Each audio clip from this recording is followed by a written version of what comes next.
Produced by Podcast Architects.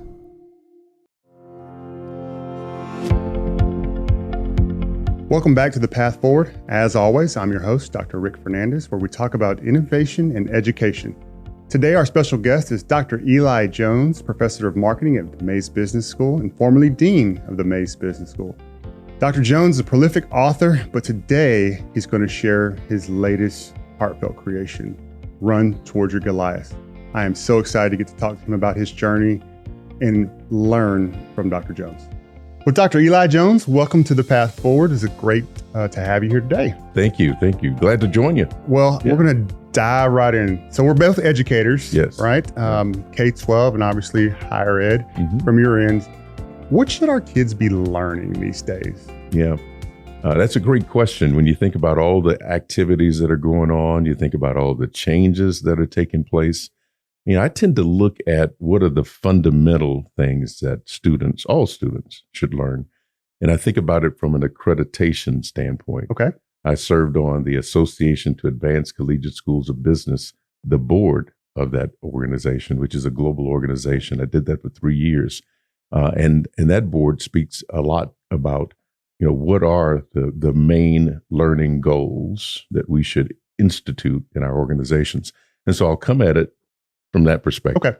And so when you think about it, the fundamentals, critical thinking skills, right? Communication skills, technical competence in a discipline. Right? And then you can add to that, and some schools do. Here at Mays, we focus on those three: critical thinking skills, communication skills, and technical competence in a discipline. If it's finance, accounting, management, marketing, information systems, we look at the rubrics associated with testing those students in those areas. But you can always add. We're in a global world. And if you look at it from a business perspective, you've got a lot of global organizations, even smaller organizations. When you consider the supply chain, and many times you're working with global supply chain. So you still have to have some degree of knowledge in the area of globalization. Cultural competence is another one, right?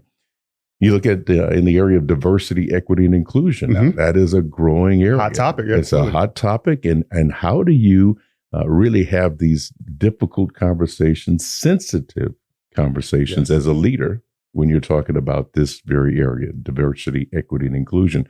And how do you measure the effectiveness of these kinds of programs? So in summary, I think you've got to start with the blocking and tackling, right? The fundamentals. I like it. How do you communicate, right? What do we need to do to improve those communication skills, written skills, speaking skills, right? And how do you think critically about a problem? How do you identify a problem and then come up with some kind of a solution to that problem, a potential solution? And what I've learned, being an educator for many, many years now in the higher education space in particular, is, students in general struggle with ambiguity.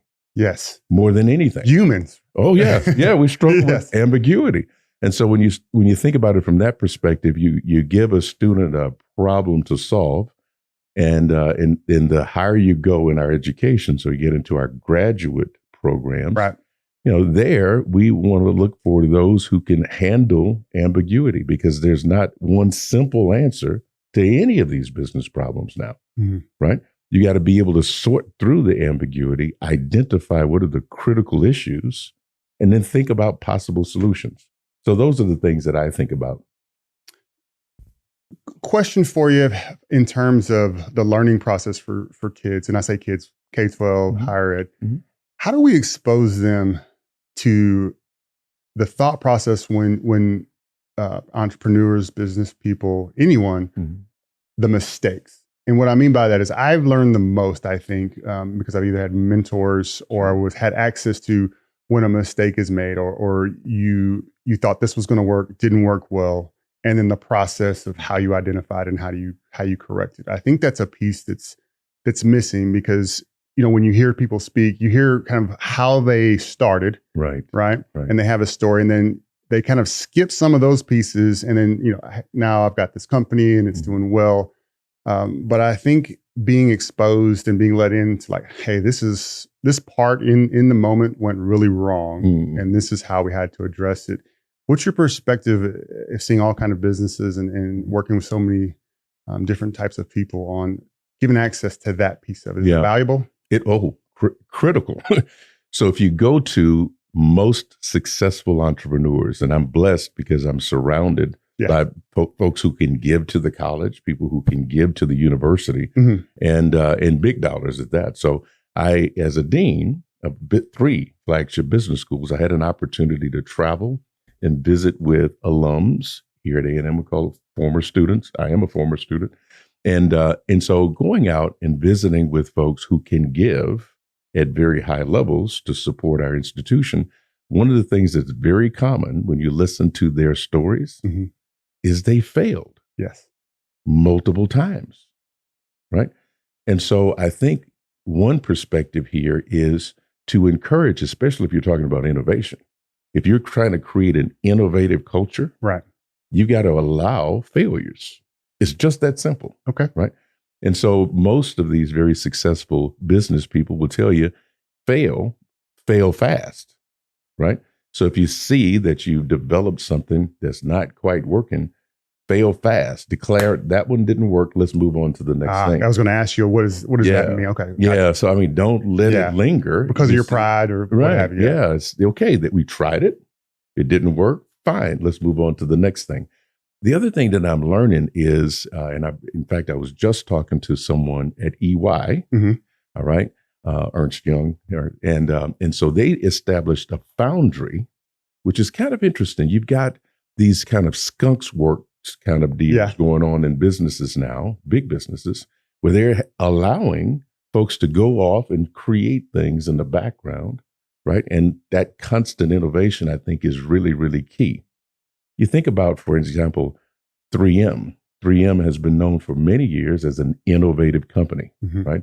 I love the story about how Post-its got started. I love that story. That was a mistake, right? And it turns out Post-it notes, we rely on those things now, right? They're everywhere. They're everywhere, but that originally was a mistake. Yes. And you go back and look at some of the best innovations, and many times it was a quote unquote mistake, or you come up with another iteration of that product. It sparks an idea that leads to what works. Yeah. And we've got to get people to embrace that. Okay. You know, as a business dean at 3 different locations, one of the things that I said, and it was, yes, someone would come up with an idea, a faculty member, a department head, a center director, and I leaned more towards saying, yes, let's try it. Let's try it. And the consequence of that is we were very innovative in some critical areas, but we tried it. Now I've got dean colleagues who lean more towards saying no. Right. And it's okay. We all have our own leadership styles, but the more you say no, the more you restrict your people from trying different things. So my bias is a yes. And most of the people around me can tell you, I've got this idea. It's like, great, let's try it. Make it happen. Yeah. And there are going to be some failures along the way. And we should be able to say, okay, that didn't work, but that's fine. Let's move on. I think for every failure, you can find a success, right? Again, you've got to take that and say, okay, we tried it. It didn't quite work that well. Maybe we didn't have the right market for that. Let's try a different market. Same product, same service, different market, right? Maybe it wasn't done in the right mode. All right. I'll give you some examples. Here at Mays, when I came back, I'm a graduate of Mays, and I came back in 2015 to be the dean of Mays, which is really interesting because I'm a student here. So you've got the whole perspective. I got the whole perspective. 40 years, over 40 years of knowing Texas A&M from both an undergraduate student all the way up to being a dean of a well, that could be a good thing or a bit of a curse, right? It was great for me. I hope it was great for you. It was great for me. But, what I learned along the way is, you think about, I remember coming back and we were talking about analytics, all right, at that time.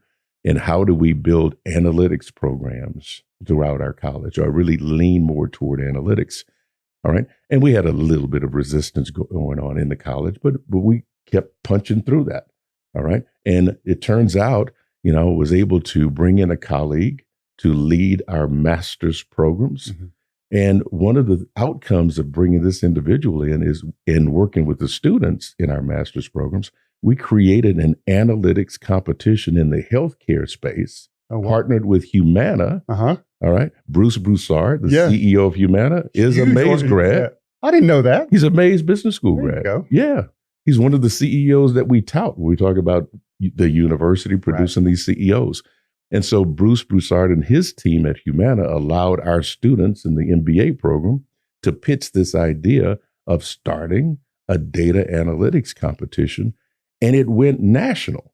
So it was one of the largest data analytics competitions. It allows the students to dig into data that Humana has and to come up with some potential solutions in the healthcare space. There, you're trying to teach the students to think about all the data that we have, right? All kinds of data that we have. We have so much data that the first question ought to be, what is the problem we're trying to solve? Right. What do we do? Because so what? What is it, right? And so through that data analytics competition, which is now a national competition, we have hundreds of students participating in that, and they're solving a problem in the healthcare space. That's the Humana Data Analytics Competition. That was birthed out of us saying, we want to do something in analytics. Yeah. We were real fortunate. Our College of Science had an MS analytics program in the College of Science. And the founder of that program came to me and said, hey, we really want to give that over to Mays Business School. So we now have a Master's of Science in Analytics, right? Okay, let's keep going. We have a faculty member in accounting. He's an associate professor, Dr. Karok Ray. All right, we wanted to start the Mays Innovation Research Center, right? We went to Lowry Mays, right, our namesake, and he went to the Koch Foundation. We got $5.6 million to start the Mays Innovation Research Center. Out of that, we just hosted in April a global cryptocurrency. Yes, I'm very much aware. All right. One of my passions. It started with us talking in 2015, can we do something in the analytics space? And out of that, we have all these innovations that have come up. And I think that's an important part of this. You've got to allow people to experiment. So let me help you with how that idea spawned, and now I'm semi-connected to that idea. So I met Dr. Ray through Ben, right? I'm very passionate about blockchain and just trying to understand what it is. And he mentioned he had this innovation center and that they were trying to figure out how to utilize the robotics lab. And I said, well, I've got districts that would love some type of interaction, mentorship between college kids, high school kids. What if we could develop a way where there's a semi-mentorship, and maybe there's pieces of the project, if the kids are working on something for the medical community or whatever, maybe the high school kids take a piece of it, the college kids take a piece of it, and then there's some unification. Yeah. And we're doing everything virtually now anyway. Right. So if we couldn't be on site, but could you once a week, once a month, stream and work together in that lab setting? Sure. So we have been discussing that and how that would look. But see, that's all from that starting point of benefit. But it really is. It's a small world of how that stuff happens. And it spawns other innovations. It does. And so it's coming in with that attitude. Let's try it. Right. And so we should not be afraid to fail. Yeah. The most innovative organizations are not afraid to fail. It's just that simple. And I believe it's the tone at the top. I do believe that. You've got to have the tone at the top that says, okay, let's try it. So let me ask you this. This is something I've struggled with anything with change, but how do you create a system where there's that flexibility of failure, right? You know that the greater things are going to come from it, but you balance it with the guardrails of the curriculum. And because traditionally curriculum is if you fail, there's a punitive, reaction to that.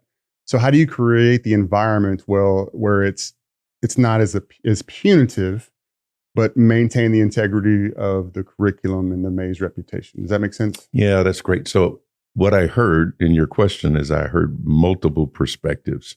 And so I want to start with what I think is really the real gem of your question. And it really is, I think, an opportunity for us in education.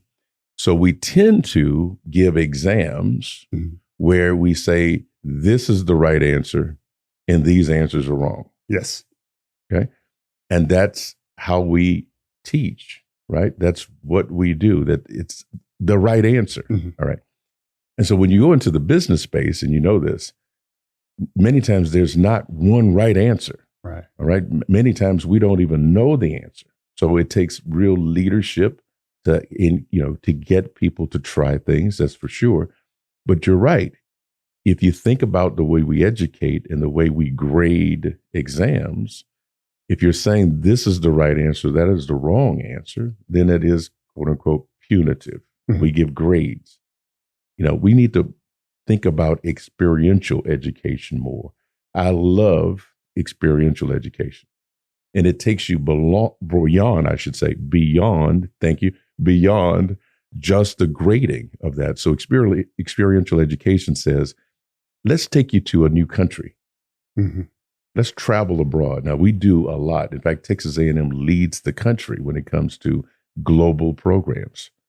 Here at Mays, believe it or not, we don't promote this as much as we probably should, but we're one of 15 business schools in the country that's partly funded by the U.S. Department of Education. I had no idea. And it's through a grant. It's called the CIBE grant, the Center for International Business Education. And so we get funding from the U.S. Department of Education. And part of that is to create these global programs. Mm-hmm. Right down the hallway, we've got a center that focuses on international business, right? And part of that is the experiential side. So beyond the classroom, beyond the grading, what's right and what's wrong, we take students abroad. Now, pre-COVID, we were able to do a lot of that, right? We signed partnerships with so many universities mm-hmm. abroad. It's just incredible, through the SCI program in our Center for International Business Studies. All right. So now let's take an example. If I'm teaching business ethics, mm-hmm. all right, if I'm teaching business ethics in the course, in the classroom, all right, I might use a textbook, and in that textbook will say that this is right, this is wrong. Right? Take someone abroad to a different culture, a different way of doing business, and what we may call wrong here is customary there. Yeah. That's why experiential education is so important. You've got to take the students and immerse them in something mm-hmm. so that they learn beyond the classroom. And we focus on that here at Mays Business School. We focus on this across Texas A&M because of all the study abroad. There are more opportunities. When we say to a student, we want you to get an internship, mm-hmm. all right? Get a summer internship. Now they're going to take beyond the classroom what they've been learning, and they're going to go into a business, and they're going to put what they've been learning into practice. Sure. Right? That's why I think when you look at education as a whole, you say, okay, there are things we're doing in the classroom that we must do. We've got to be mindful of these student-faculty ratios. That's a big thing when it comes to accreditation. You want to give a quality education. You can't load up the classroom where they overwhelm the faculty member. Sure. Or if you do have a large classroom, you got to give enough support, some faculties and sometimes graduate assistants and sure. those kinds of things. You got to factor that in. And we're going to have these students matriculate through a curriculum, starting with a large class when students are trying to find themselves. Yes. Right. I changed majors 3 times, and I encourage my grandkids. I'm so glad you said that, because so many high school kids and college kids, for that matter, are freaking out because they don't have it figured out. They don't know. Yeah. Right. And they don't necessarily have to. I don't think they should. Okay. In fact, when I have the opportunity to even speak to parents, I tell the parents, allow them to discover themselves. Mm-hmm. It's a discovery process. I benefited greatly by being a first generation college student, right? Mm-hmm. So I didn't have parents saying, you need to take this and don't take that. I didn't know. They didn't know. All right. I started thinking, hey, I think I'm going to go into accounting. Now, we have a wonderful award-winning faculty here in our accounting department. And I often tease, because I ended up being the dean over all 5 departments, accounting, finance, information systems, management, and marketing. But I always teased with the department head of accounting. I said, I was an accounting major for half a semester, right? But wait, even better than that. When I grew up in high school, I always thought I was going to be a vet. I love animals, right? And so here we are. Yeah. We've got the hub. World class. Yes. My daughter, that's school. What she wants to do. She wants to come here and be a vet. Yeah. Absolutely. As a junior in high school, I ended up interning at the vivarium across the street here at the vet school and discovered this. I'm allergic to most animals.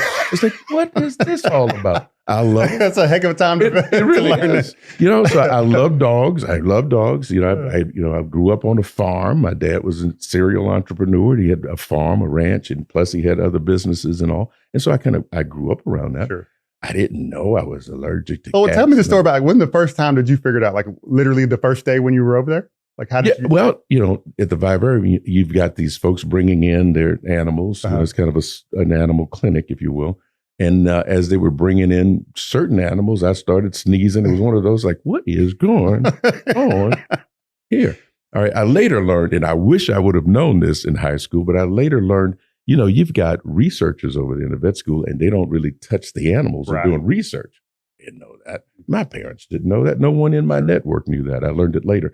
My point is, I thought I was going to be a vet. Oops. I thought I was going to be an accounting major. Oops. I went to journalism because I was in broadcasting at the time. Okay. I loved to write. I'm going to go into this.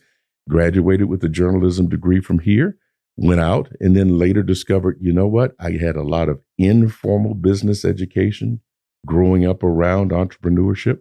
All right. But I needed formal business education. Sure. So I came back and I got an MBA, and I went out in corporate, and I came back and I got a PhD, and then I became an academic. Along the way, there were lots of discoveries, right? Until I finally figured out, hey, I was born to do this. Right. All right. You've got to allow your kids, right? Your young adults, your students to explore. And I think the golden time for that is in college, right? So, we've got certain restrictions. We have a certain number of credit hours that students have to, go through in order to get a degree. They shouldn't go over that, right? So that's a statewide mandate, all right? It took away a little of the discovery because, you need to discover, but don't take too long, right? Because you have discover quickly. Yeah. All right. So, and I see both sides of that. But I do think, and I have a grandson who's a freshman here now, and I'm telling him, go explore, go find yourself, get involved in organizations. He's doing that. He's in a couple of student leadership organizations. He's discovering, he thinks he wants to be a marketing major. Why? Because I'm a marketing professor, right?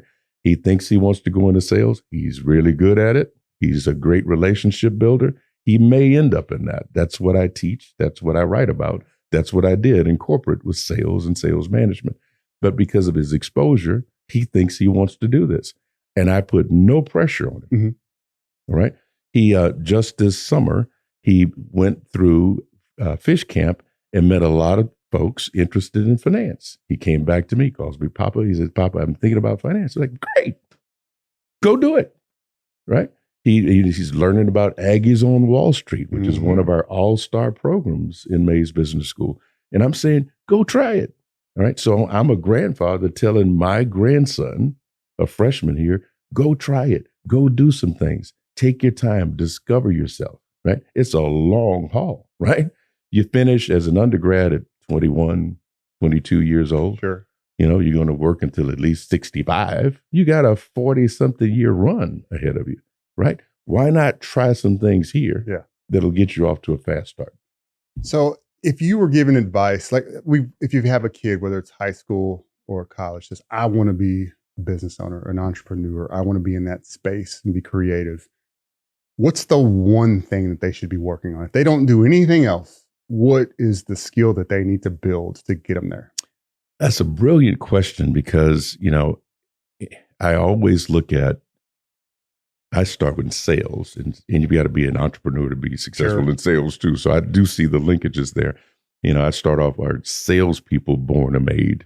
And so when I'm teaching a class, I start there. The same thing can apply to entrepreneurship. Are entrepreneurs born or made? Right? Okay. Classic question. And so when you dig into the research there, you're going to find that there are certain traits. Right now, I'm a researcher. So if you look at traits are things that you're born with, right? They're innate.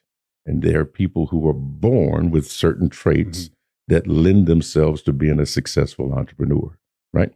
So if you look at the big 5 personality traits, and people can Google this if they want to, the big 5 personality traits, you're going to see conscientiousness, extroversion. You're going to see some of those traits. I'd encourage people to do that. One, I kind of take it lightly.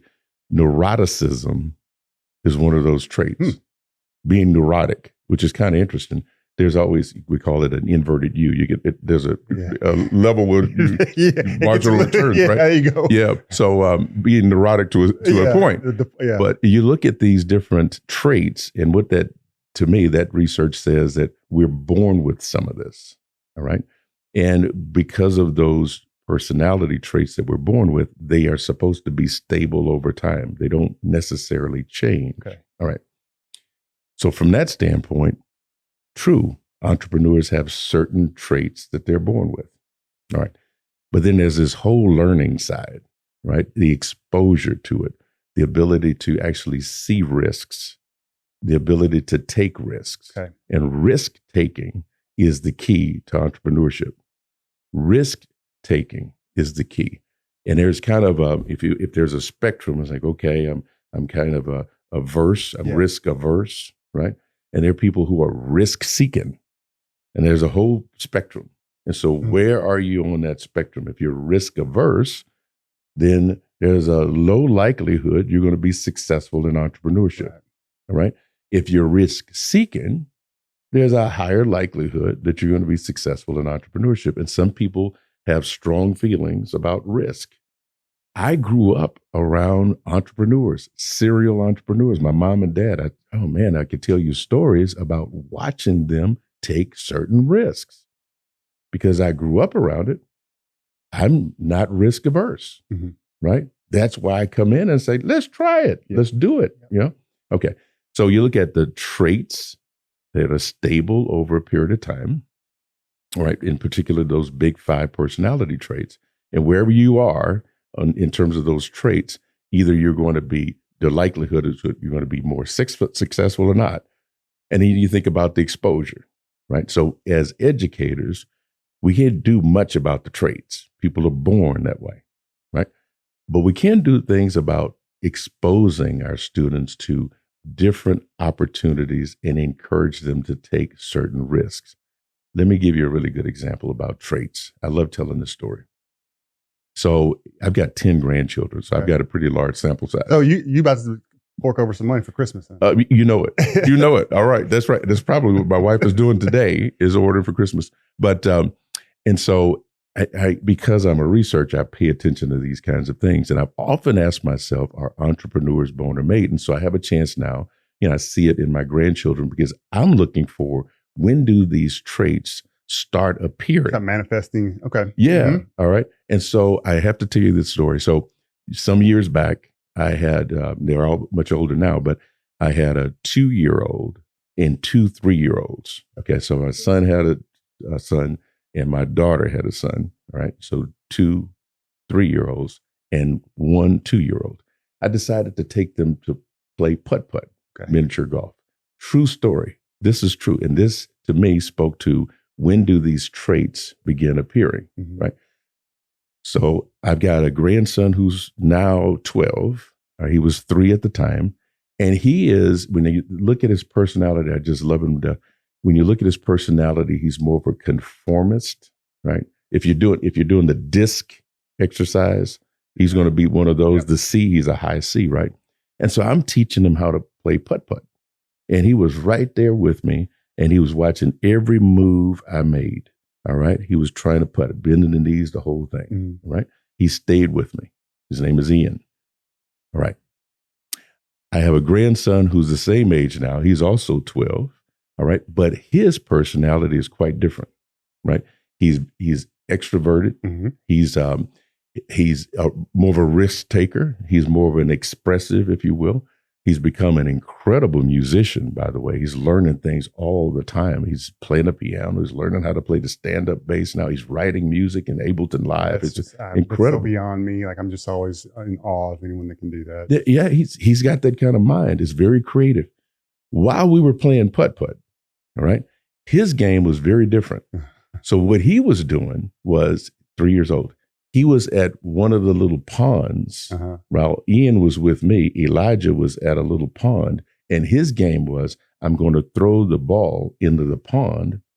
All right. I'm going to use the putter to pull the ball out of the pond. That was his game. And while Ian and I are over there playing putt-putt, Elijah screams at us, "Hey guys, let's play this game." True story. Yeah. One more. And so little Judah was 2 years old at the time. And so little Judah was watching all of this. He was watching Ian playing with me. He was watching his brother over there playing a different game. Judah watched this, and he discovered that the goal was to get the ball in the hole. Mm-hmm. So rather than using a putter, I should say, rather than using a putter, he picked up the ball, walked over and put it in the hole and looked back at us and was like, "What's your problem?" Bottom line, and you know what? I watched the simplicity of it. Yeah, just like, is this the goal? Yeah. Let's go. What are y'all doing over there? Yeah, why are you wasting time? Let's get this done. 2 years old. And so what that demonstrated for me was these traits are real. People are born with these things. And I'm now watching them grow up. And I've got, 9, 10 years to just watch what they're doing. And they're consistent. As I'm seeing them grow, they're really consistent with what I saw when they were 2 and 3 years old, right? That tells me that traits are real. You're born with some of these things. And if you have some of those traits that are more conducive to being a successful entrepreneur, and you're exposed to the right opportunities, you'll be a successful entrepreneur. So ultimately, you're saying kids need to understand who they are. They need to experiment, understand who they are, and embrace. Absolutely. Absolutely. I like that. And there's so many personality tests out there. So when I'm teaching sales and sales management, I start the class with this one exercise just so that my students can know more about them. And in sales is about adaptive selling. So it's, if I know who I am, my strengths and my weaknesses, and I'm calling on someone who's different, right, I need to learn how to adapt to that person's style. And communicate to that person in the way that that person appreciates the communication. Receive it. All right. So I teach that way. It also gives me, as a faculty member, it gives me some insight into the kinds of students I have in the classroom.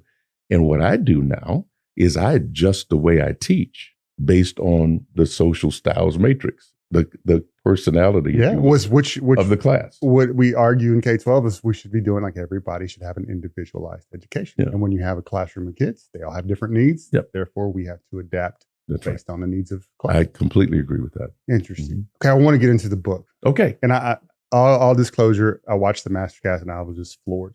So I guess I always like to start with why. Yeah. Why? What sparked you to number one, to start writing, but really your third book? Yeah. This is my third book, and I normally write business books. Yes. Right. And this one is very different. It's about my wife and I, and it's about our faith journey. Right. And so what triggered it is my wife's mother passed away at 51. Okay. Our kids came along and they barely remember her. Some never met her. Right. And so what's interesting about it is my mother-in-law left behind, I call it a legacy piece. She left behind a diary. Okay. Right. And that diary has floated around the family. My wife has 3 siblings, and that diary has floated around. And so my wife got the diary 4 or 5 years ago. And so now it's in our home. Right. Each sibling had a chance to hold on to that diary and read it and absorb it and read it over and over and over again. All right. I mean, every time they read it, they get more insight into her life and what was going on with her and how she was thinking. Well, I observed my wife reading the diary to our children. All right. And I've got adult children. All right. Our youngest is 38. So they come to the house now, and Fern will go into the room, and mainly the daughters, and they'll sit there and they'll come out crying. They're like, "Whoa, man, I just heard from my grandmother," kind of a thing. It was so powerful. And I've watched it over and over again. So a few years back, I said, I'm going to write a book. I mean, it's kind of a glorified diary, if you will. Okay. All right. It's kind of that. I'm going to write a book so that my adult children, our grandchildren, and our great grandchildren to come will have something that they can look at and understand their history, right? Who they are and whose they are. Yeah. Because there's a big part of faith in that book. It's about our faith journey. So I started the project and I was focused on that. I was writing to my kids, my grandkids, and my great grandkids to come, because I realized the power of leaving something like that behind, right? Because I watched it with my wife and our kids. So I started the project, and I was busy as a dean, and it was one of those things. I was writing academic research. I was doing a lot of things as a dean, going to different events, going all over the place, raising money, working with faculty and staff and students.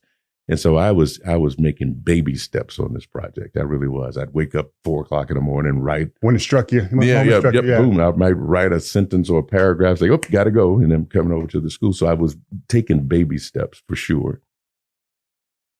My oldest daughter passed away in 2019. And you heard it on the Mastercast. Yes. It was a complete surprise. It was a routine medical procedure, right? She left behind 3 children. Yeah. All right. My grandson, who's a freshman here, is the son of the 3, right?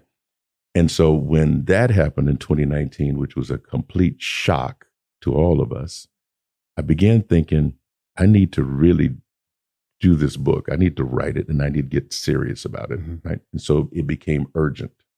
So I took an administrative leave at the beginning of this year. That's what I did. I focused on it. It was therapeutic for me to kind of write it. Is it painful? It was at parts. There were certain parts of it. Yeah. So let's go there. So the premise is, if you think about, I'm a man of faith, you think about David and Goliath. People talk about David and Goliath all the time. All the time. All right. And so I've heard it. I grew up listening to, as I grew up Catholic, and I listened to David and Goliath and that story. And it kind of sunk in my spirit a little bit, but to be honest, it was like, that's kind of a myth. I don't know. I don't know if that even exists. Right. A 9 feet tall person. I don't know. Look in the Guinness Book of World Records. There is yes, there is. There's a possibility that former basketball player. I'm always interested. Like, golly, that's right. You played basketball, so you see somebody's tall. Yeah. And so the story, as you well know, of David and Goliath. There's David, a little shepherd boy, a teenager at that, running toward Goliath, right, with his 5 smooth stones in a shepherd bag and a sling, right? And that story is a classic story that we've heard over and over and over again. I started looking at this giant as really now a metaphor. And I started thinking about it in the course of a lifetime. You're going to face a lot of giants. They come in different forms, right? My wife and I, when we first started with children, I'm at the tail end of my undergraduate days. We have children. Poverty was our biggest giant at that time. All right. True story. We got pregnant again. Our youngest daughter was coming. I didn't have a job, didn't have health insurance. I was worried about whether or not I was going to be able to pay the hospital bill. My baby was coming, right?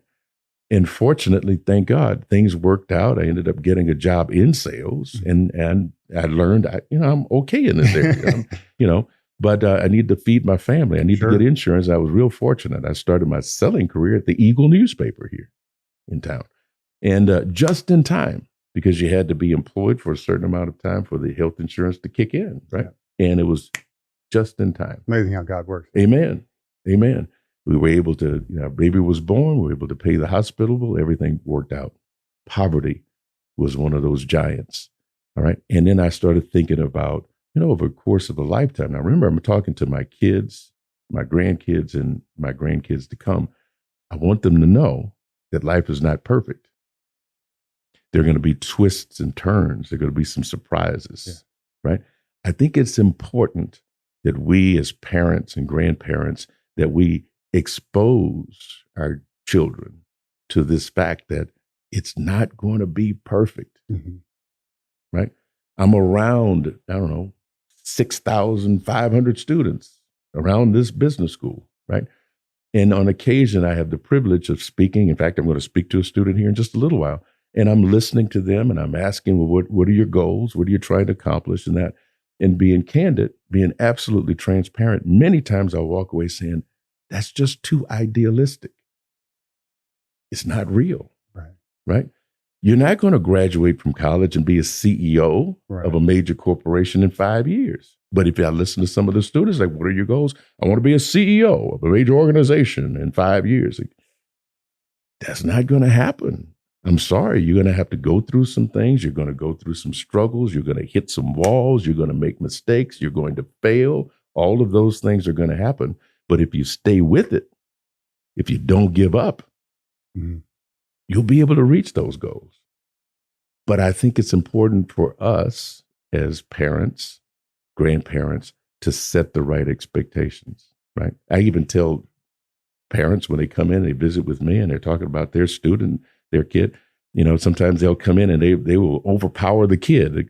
I'm there to meet with the kid who's wanting to join our college. And I'm asking the young adult, what do they want? What do you want? And the parent is interfering. It's like, whoa, wait a minute. Just pause. Let your child speak. This is about him or her. Sometimes we call them helicopter parents. They come in, right? We know a little bit about that in K-12. Yeah. So, yes, sir. Right? And sometimes the helicopter parents will not allow their children to learn. They stop the learning process. Let them go through the process. That's all about learning. They cut the grass in front of them. The lawnmower parents, that's the other things. You have the helicopter parents, you have the lawnmower parents. They go before and make sure it's all pristine, right? And this is me. I'm sure people will disagree with this, but this is just my perspective. I've learned so many times that if you set the right expectations, I'll give you one example, and I said it in the Mastercast. As a parent, applying to get into this MBA program right here, it was before it was Mays Business School. I remember meeting someone in my life that continues to impact me. He's deceased now. His name is Dr. Dan Robertson. And I remember visiting with Dr. Dan. Remember, I'm a first gen. Yep. I didn't even know where to start. I mean, I went through the undergraduate program, got through it. Now I want to get a graduate degree. I didn't even know where to start. What tests do I take? Right. You're navigating on your own. Yeah.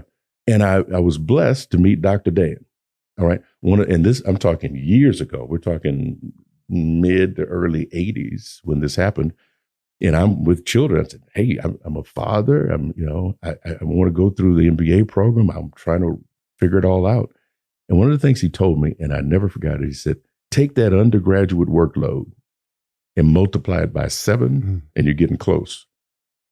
He didn't sugarcoat it. Yeah. He didn't tell me it was going to be easy. He gave me the real expectation. And so when I got there, I wasn't surprised. It's like, oh, he told me, take that workload, multiply it by 7. I'm not surprised by this workload now, right? As opposed to, oh, you can make it. It's going to be great. You can do it. Hang in there. No, he said, multiply it by 7, and now you're getting close. This book is intended to set the right expectations for my adult children, my grandchildren, my great-grandchildren, because I don't want them to be surprised. And I left them with some smooth stones along the way, lessons that I've learned. Okay. All right. And I want them to be able to read that. And it might be long after I'm gone. They can pick that up. Just as my children read the diary of their grandmother, they can pick that up and say, Papa left us a book of recipes. A path. Here's a path. Yeah. Right. That's the goal. As I was writing it, I shared draft chapters that I acknowledged the folks at the very back of the book, those people who were kind enough to read draft chapters and give me feedback. And several of them said, you know what, this is good stuff. Maybe you ought to publish this. Right. And so I went on and went through the process, and I've got it published. Just Run Toward Your Goliaths. Right. And it's a faith journey. All right. A lot of personal testimonies. I made myself vulnerable. Yeah, you would have to, I would think. I made myself vulnerable, but I'm putting myself out there because it's all real, it's all true, and it's a faith journey. There's no way I could have gotten here without all the incredible people who crossed my path at the most amazing times, precisely when I needed them, they were there, like Dr. Dan, right? And I'm acknowledging them. And here's the key part. I'm not unique. You talk to other people in their faith journeys, you'll find very similar things. And so that's what this book is about. It's a recipe book. It's, hey, if you do these things and you learn these things, you're going to be okay. All right. But don't sugarcoat. You know, I got to ask as a dad, I've got an 11-year-old daughter, 8-year-old son, and a 3-year-old son. And I can't imagine what you and your family had to go through. And we're still going through it. I mean, I'm assuming you always will. Yeah. How do you have the ability? My first inclination would to be protect them even more. You know, when you have to do, how are you able to continue the path of I've got to make sure that they are equipped to fail, because it's going to come in some form or fashion. Like I found that it's amazing that because it scares the hell out of me. Yeah. Even hearing you talk about it, and you've just only given me a piece of. Yeah. How are you able to do that? You know, we had the master cast, and I'll kind of repeat a little of that, but I'm going to go into more detail. I'm just asking as a dad, because that's that's one thing. Like you, I'm a first generation college student. Yeah. Seen quite a bit growing up as a kid. And my inclination is shield them. They need to be aware of it. I don't need them to go through it. Yeah. But they're going to go through some of it. They're going to go through it. You know, and I know they are. Yeah. So I'll start with this kind of a revelation, if you will. And I'm going to use COVID as an example, because that was a big shock to all of us too. So, you know, I'm going to use COVID because we can all relate to that one, right? So what did COVID do for us, right? People lost loved ones, you know. There were some pros and cons to it. I think on the positive side, I try to be very positive. But on the optimistic side, I think we learned some things. I think, how do we leverage technology and in person? I think we got that. But it also taught us some other things too. It taught me, and I had a time to really reflect on it, that I need to love more.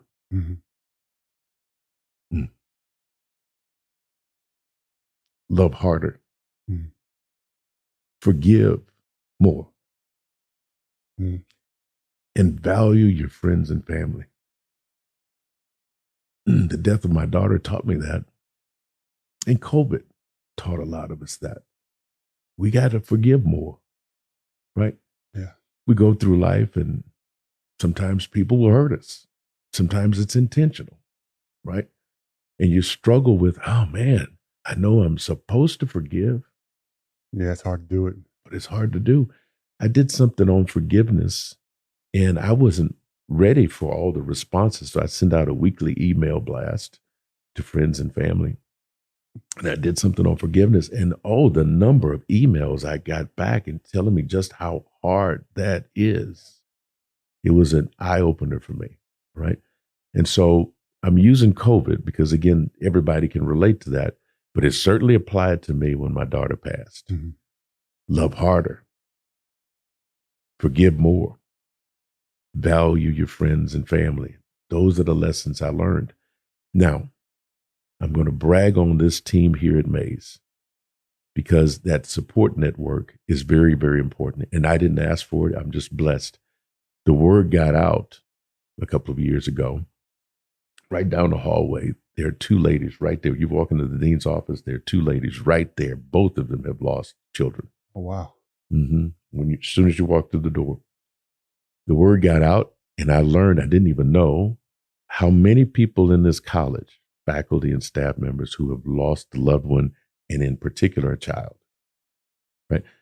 We all got together. They surprised me. I walked into the office, and there they were, and people were coming around, and they surrounded me, and we realized that we're in a club that no one wants to belong to. But that support network is very powerful. Along the way, and this is related to the book, along the way, I started realizing something else, and that is when you face one of these giants, there's energy that's produced. It might be anxiety, right? Pain, anger, all of that. I mean, you remember, you go through a phase, right? When you're coping, there's a whole phase of that. right? It's all of that frustration, anger, disappointment, shock, all those things. And I would definitely, my whole family, we all went through that. We're still going through it, right? But then I realized if that energy is being produced, and I'm calling it energy. I mean, something happens. It's like, yeah. I mean, think about people who all of a sudden can lift a car. That adrenaline hits and you can lift a car. Mm-hmm. That's energy that's being produced. And all of a sudden you're doing something that you never thought you could do before. You're lifting a car. You never thought you would do that. That's energy. And so a lot of people, and this is my thinking on it, a lot of people need to find a way to put that energy into something. All right. And people have different ways of coping. Yeah. Right. I have family members, something devastating happens and they are in the bed for 2 weeks. Right. They chose to sleep it off, not face it. And I get that. I mean, people cope differently. I have people who, they get frustrated with something like this, a major event, a major giant, a major obstacle, and then they go off and they do something silly. Right? I don't know, drinking and driving. Yeah. Maybe doing something that's destructive. Yeah. Destructive. And then there are people. There are people who will take that energy, and this is the most amazing thing to me. And I'm learning that I'm not the only one, that there are others out there. There are people who will take that energy and they'll decide to put that energy into helping other people. And I know quite a few people now. There's a man, and I want to interview him on my podcast, Victory Groove. He lost his son. He was a young Aggie here. And he lost his son some years ago.